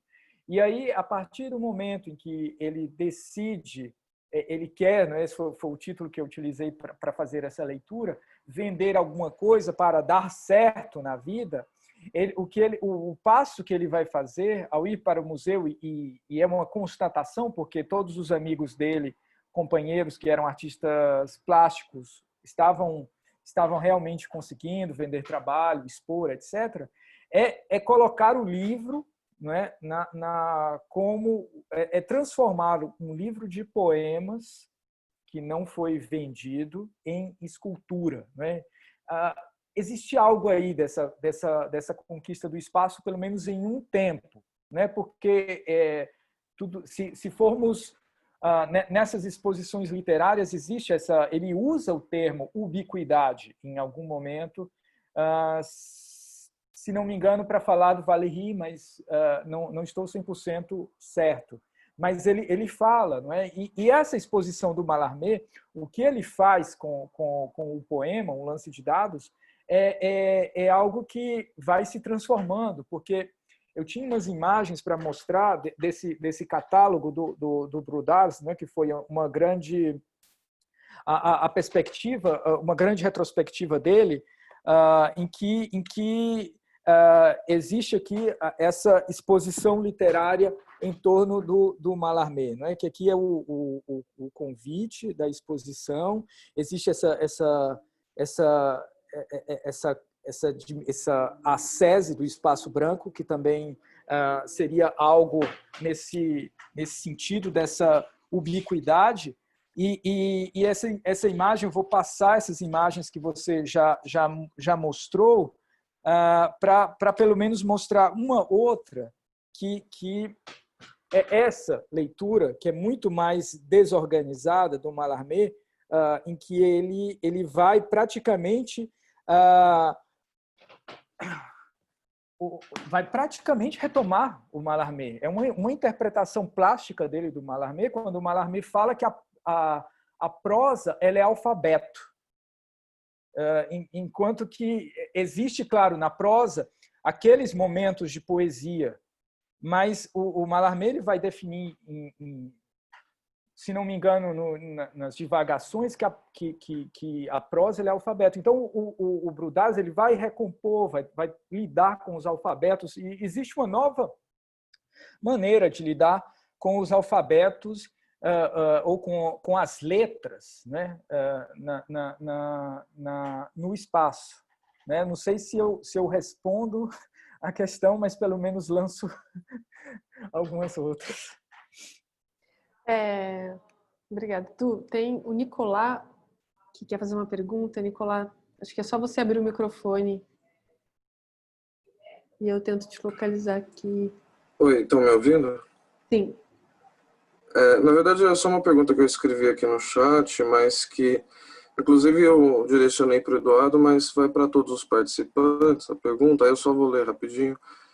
Já que se falou em Haroldo de Campos, lembrei que nos últimos ensaios do Livro Azul, na verdade, nos ensaios mais recentes, perto da época da publicação, o Rancière é citado, embora não exatamente por meio do argumento central da política mallarmiana do paradigma da dança e da música. Eu só estou lembrando que o Haroldo conhece o livro do Rancière e chega a citar em alguns momentos e tal. O livro, não digo o livro do Brudars, mas o livro do Políticas da Sereia. E daí vai uma pergunta para o Eduardo, que se expande para todos os participantes. Não será possível encontrar de modo subterrâneo essa discussão mais contemporânea do Mallarmé, ou seja, esse terceiro Mallarmé, um Mallarmé da comunidade, no próprio Haroldo, nesse caso, como uma espécie de barqueiro de Haroldo? O Mallarmé não funcionaria para além do uso do Mallarmé como Dante da era industrial, para além de um Mallarmé vanguarda? É só uma pergunta que eu fico pensando se, no caso, se não dá para... se o diálogo do Haroldo com o Mallarmé não chegaria até aí. Acho que é uma pergunta para o Edu, mas se alguém também quiser responder. Bom, é uma pergunta muito... Bom, eu quero, em primeiro lugar, agradecer ao Nicolas pela referência do Haroldo, leitor do Rancière, né? Porque o Haroldo de Campos ele tinha realmente uma obsessão com a fortuna crítica, acho que não apenas do Mallarmé, mas dos poetas de predileção dele, né? Então, é uma ótima informação que vem aqui nesse momento, né?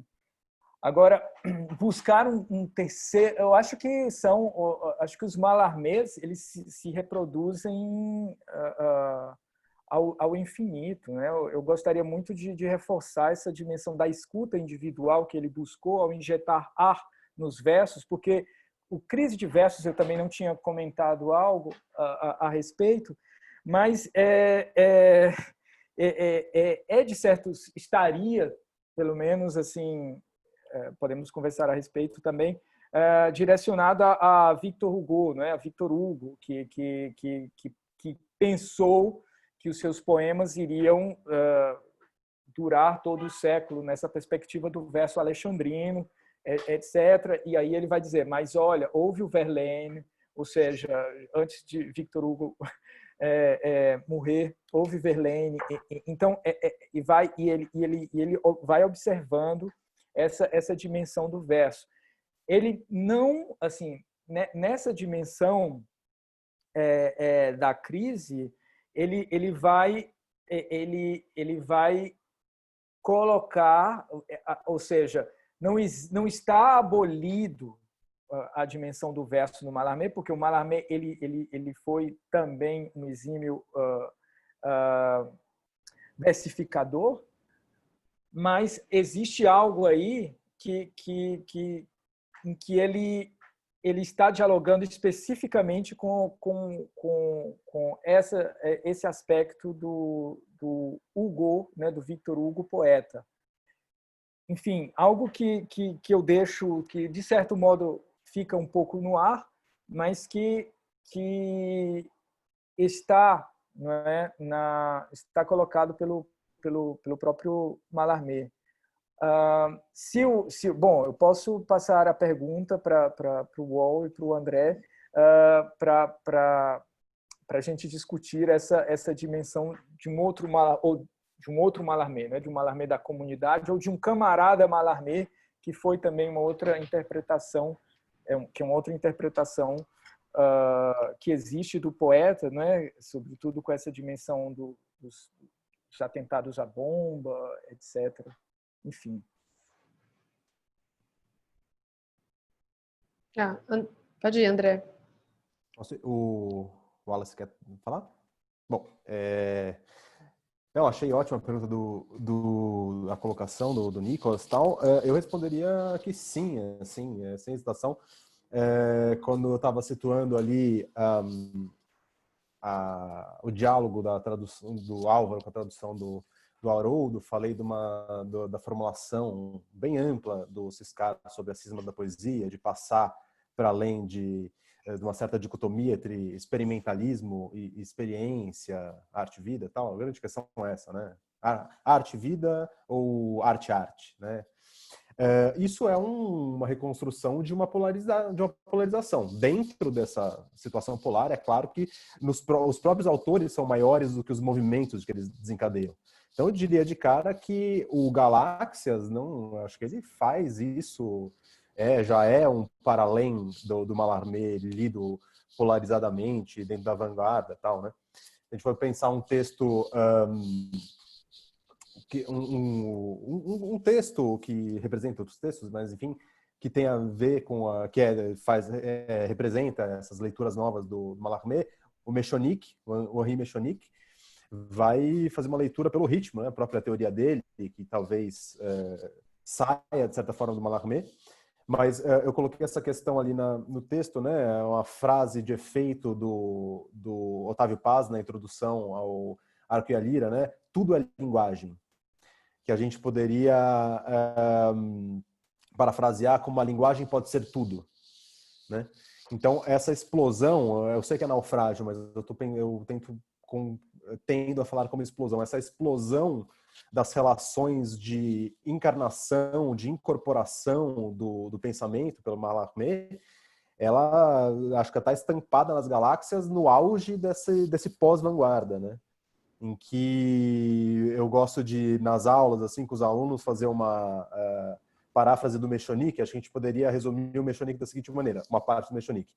Se antes a gente podia pensar que a unidade mínima do poema era o verso, ou era a sílaba, etc e tal, com o Mechonique o que ele está falando a unidade mínima do poema é o poema.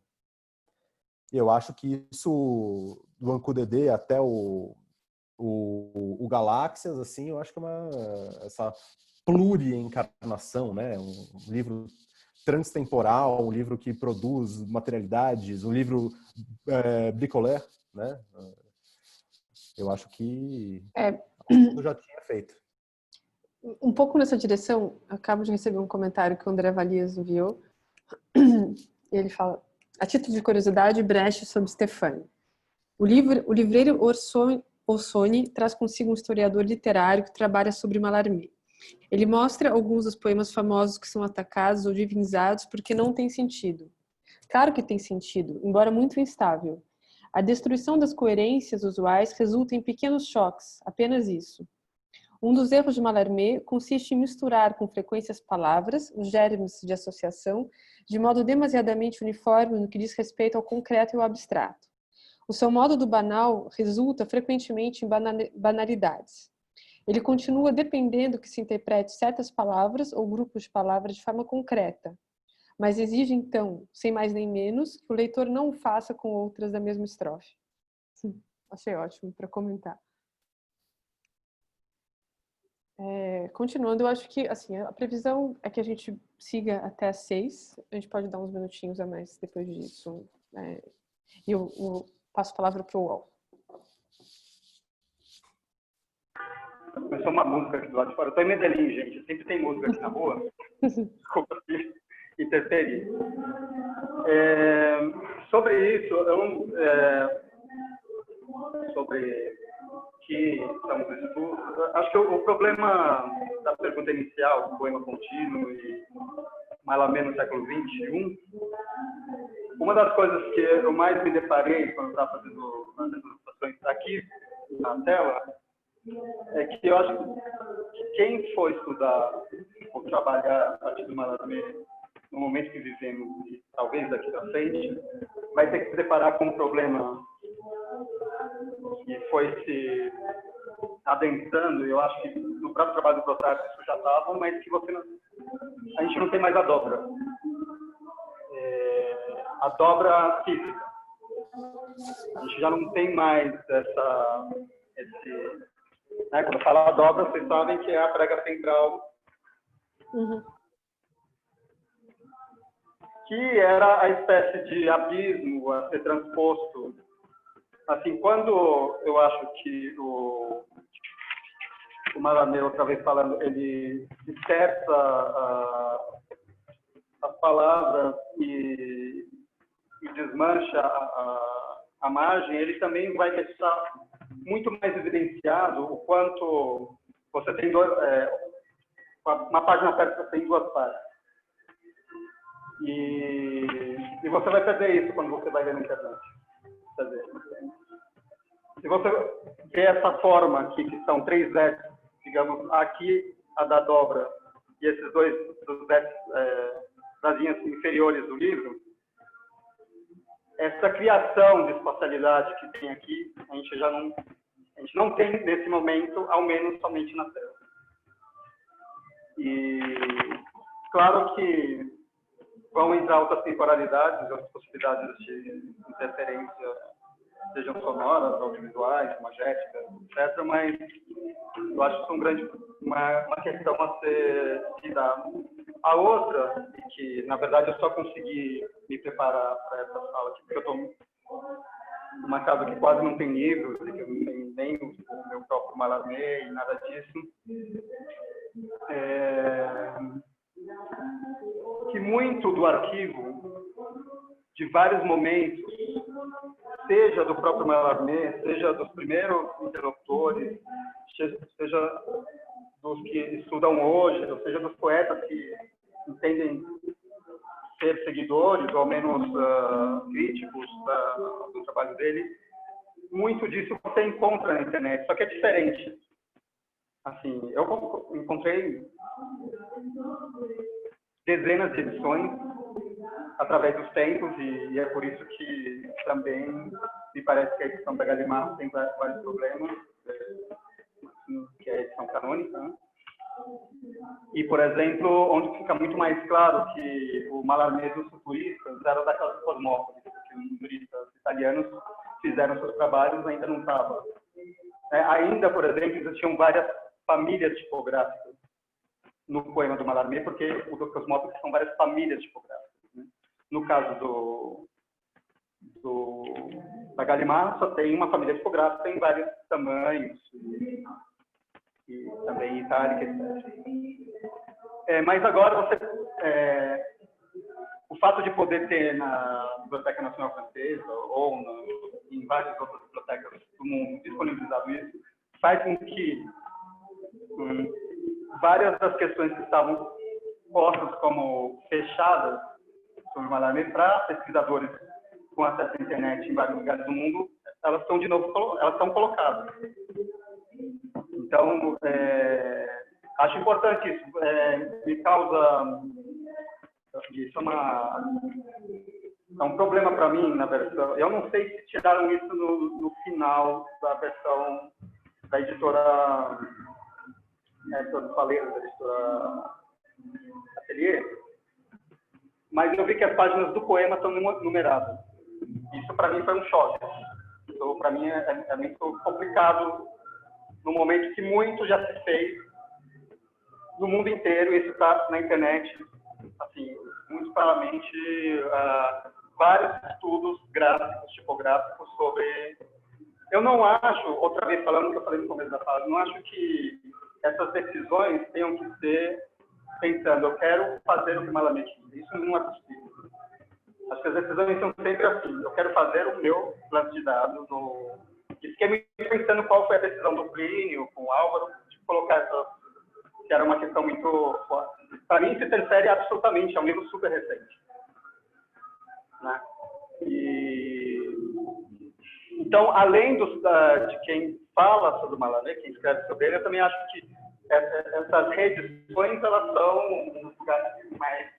Você pode ver o quanto o poema está sendo recepcionado hoje em dia. É isso. Era uma pergunta, um comentário? Ou... Não, eu estava respondendo essa pergunta sobre o agora. O agora e o que vem. Sim.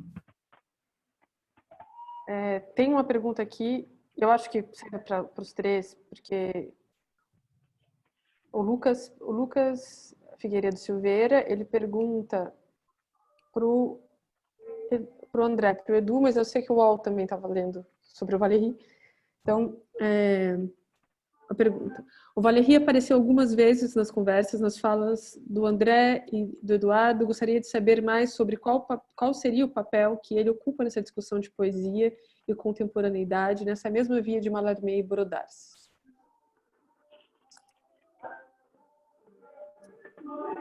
Quem começa? Edu, talvez? André? Bom, vai lá, Edu. Por favor.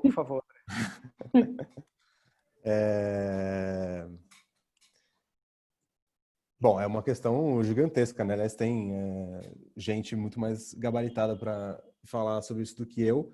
O que eu diria que eu acho interessante é como vou falar no Arna, com o Valéry entra um corpo, né? A gente vai pensar nos poemas do Valéry, a Pitya, etc. Tal. Eu acho que, para falar nos termos, acho que o Fábio Lucas, que está aqui, que estudou Valéry, poderia falar muito melhor isso e tal, mas eu passaria pela figura da dança em ambos os poetas, né? No Mallarmé você tem a dança como uma figura justamente do que ele fala dos esquemas figurais, né? Por oposição por a ideia da figura como um tipo, estou aqui tomando os termos do Lacoue-Labarthe, né? O tipo como algo que deixa uma impressão, tem uma etimologia vasta ali, mas basicamente o Mallarmé vai usar, e o Rancière usa isso, a figura da dançarina, né? O que o Mallarmé está atrás? Ele está atrás de um diagrama de forças, vamos dizer assim, entre o movimento da bailarina e a encarnação, vamos dizer, da bailarina. Ele quer sempre fazer esses diagramas que produzem virtualidades em latência, né? É o que o Rancière chama de formas de mundo, né? E com isso a dança, o teatro do Mallarmé, que é muito central, até porque a grande crise do Mallarmé, que vai dar no Mallarmé mais conhecido, tal, é uma crise de teatro, né? O Igitur é uma teatral, uma peça maluca. Você vai pegar o Heródias, né? A Herodiade, é todo um poema sobre um Noli Me Tangere, né? É uma Herodiade que não quer ser tocada. Tudo naquele limiar entre inscrição e apagamento, né? Entre a hesitação prolongada, para falar já com o Valéry, entre o infinito e o nada. E o Valéry, por sua vez, ele já coloca essa questão da encarnação do ato, da materialização, em outros circuitos, que são circuitos que passam, inclusive, pelo corpo, né? Estou respondendo isso, mas acho que o Fábio deveria responder. Mas o sistema da boca-orelha, a questão da escuta, que aqui a gente poderia voltar para o Edu, né? É muito interessante como o Mallarmé vai falar da questão da escuta individual. Né?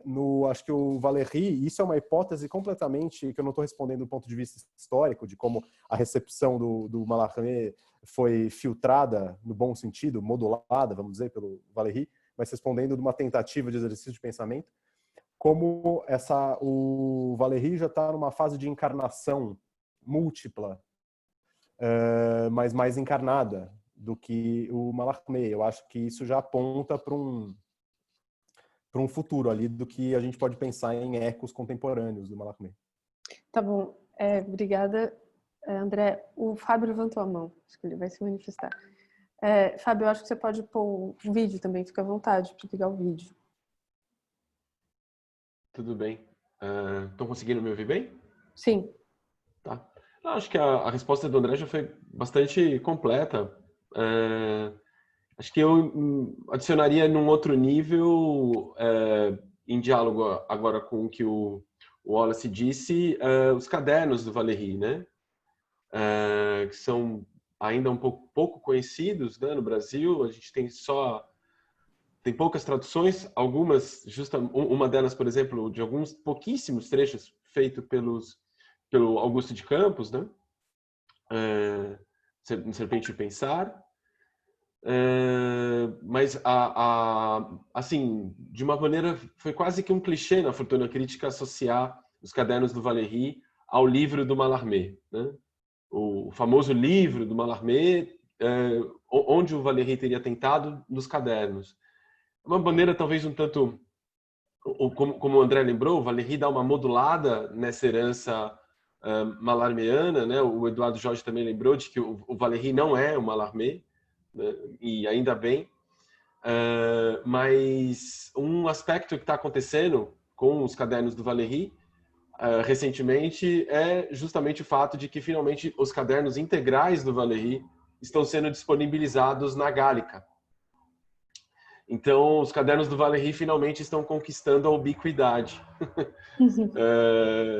Durante 50 anos, basicamente, né? Quer dizer, o Valéry começou a escrever os cadernos em 1894 e só foi terminar em 1945. E durante todo esse tempo, a gente nunca teve acesso a esses cadernos. A gente tinha que ir até a Biblioteca Nacional da França, porque é a rigor uma obra impublicável. Você tem a edição da CNRS, que é muito rara, né? Facsímile.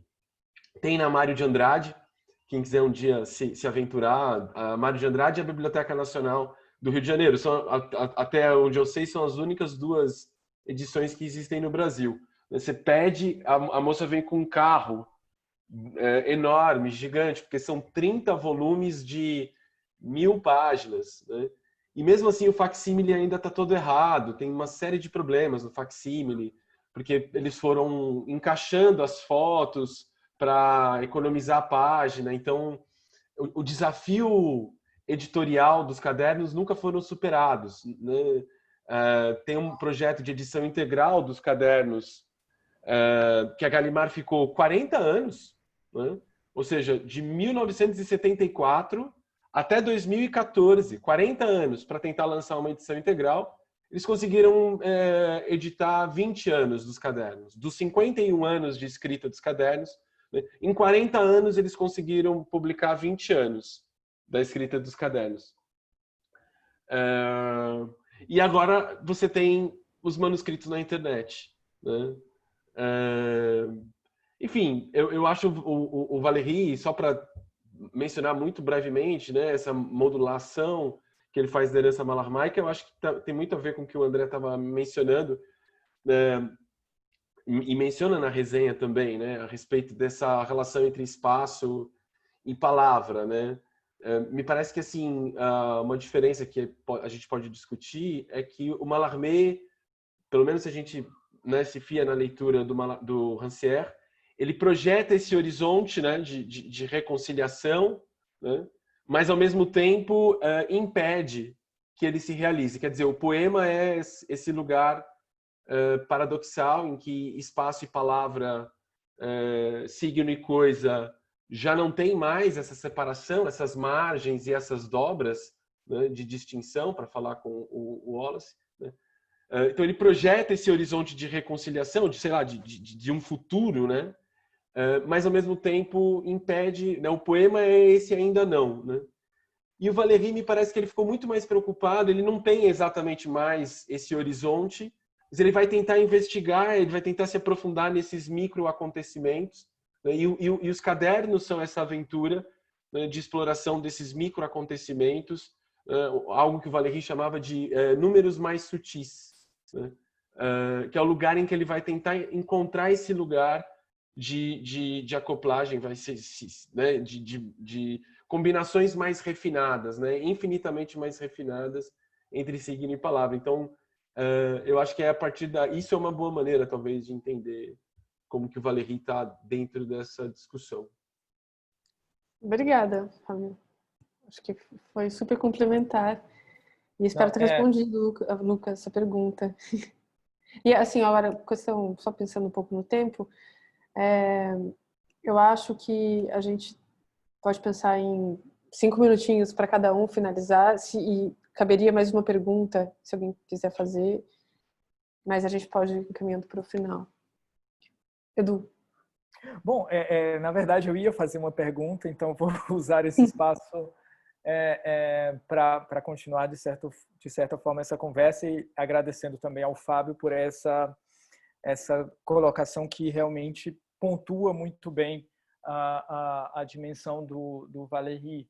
Nesse sentido, duas coisas assim completamente marginais. É uma obra do Prudhomme, que eu estava até procurando aqui, que faz parte da exposição literária, não é? em que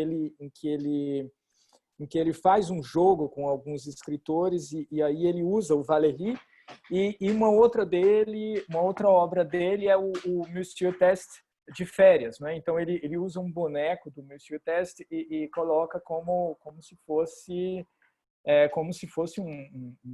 aí sim eu volto a essa figura do europeu que vai simplesmente aproveitar o verão, as férias de verão, porque ele está realmente como aquele típico turista, assim, dentro do clichê, nessa perspectiva, né? E a segunda é que sobre a ubiquidade, se não me engano, é também a epígrafe do texto famoso do Benjamin, né? Do Walter Benjamin, o Paul Valéry que está como epígrafe na obra de arte na era da sua reprodutibilidade técnica.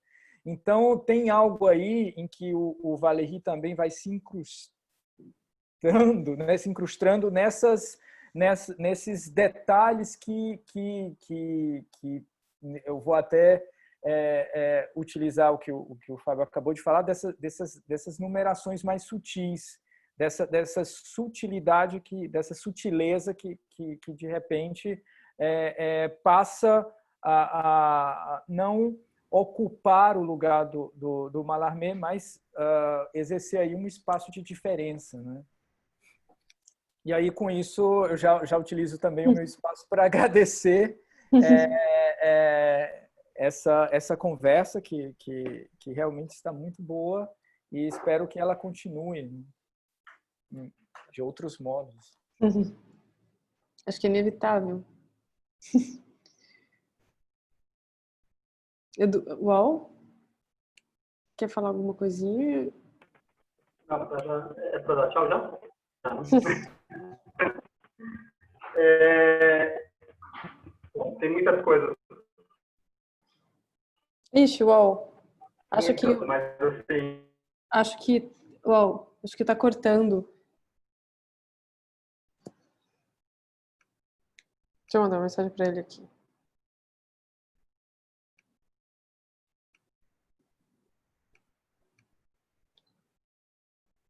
André, você pode tomar a palavra se quiser. Legal, faço aqui a minha despedida Sim. também. Não, eu fico impressionado como acho que a resenha e os textos e as falas, acho que a gente realmente ficou numa superfície que na tradição moderna... Ó, Wallace. Pode, agora dá? deixa o André falar antes, uau, e você conclui, porque cortou. Não, sobre como a gente ficou na superfície, no melhor dos sentidos, né? Parece que daria para levar tudo muito adiante, né? Teria muita conversa. A questão da ubiquidade é muito interessante. Eu acho que a ideia da conquista do espaço, essa questão, na verdade, um pouco do meu pós-doc, acho que é isso. Acho que eu poderia pegar a conquista do espaço como mais do que uma epígrafe, um subtítulo do todo o projeto. Essa coisa da ubiquidade tem a ver com o que eu estou brincando aqui para falar em termos não menos hegelianos, mais malarmianos e um pouco levi-straussianos, né? Da linguagem lá no Mallarmé como o meio do espírito, vamos dizer assim, né? O meio do intelecto, o meio dos meios. E quando a linguagem é infusa no espaço, né? Eu acho que essa é a questão, né? A linguagem como no Mallarmé como um incorpóreo que ativa capilarmente, possivelmente, tudo, né? Eu acho que ele encarna isso de uma maneira muito interessante. Eu fico pensando num trabalho, estava uma discussão também, do Alberto Tassinari, né? Um livro importante, O Espaço Moderno, em que ele parte para o jogo e tenta conceituar essa questão do espaço na arte, né? E como eu acho que o que ele abre ali... Continua. E agradeço a todos. Eu acho que o modo de receber quem não está inscrito na nossa newsletter é possível fazer isso pelo site da própria revista e também seguindo, recebendo as notificações, atualizações pelo Instagram, Facebook, etc. Twitter também. E próxima série, o próximo número é o segundo semestre todo, como eu disse, com inserções de 3 séries, a cada mês e meio mais ou menos, e deve sair no final de agosto, começo de setembro, e a gente também fica muito aberto a receber propostas dos interessados. Então eu termino a roda agradecendo mais uma vez a presença dos três, que são 3 amigos, pessoas muito presentes, e principalmente Edu e o UOL, parceiros de tantas soluções estéticas também e tantas leituras para tanta coisa, não só para a revista, mas desde o carnaval até convívio. E acho que é só um começo, acho que a gente tem muito ainda para conversar. Ficou com muita vontade disso e ver como continua. Então, agradeço a todos a presença. E quem perdeu, depois da revista, a gente publica a roda de hoje. Um beijão.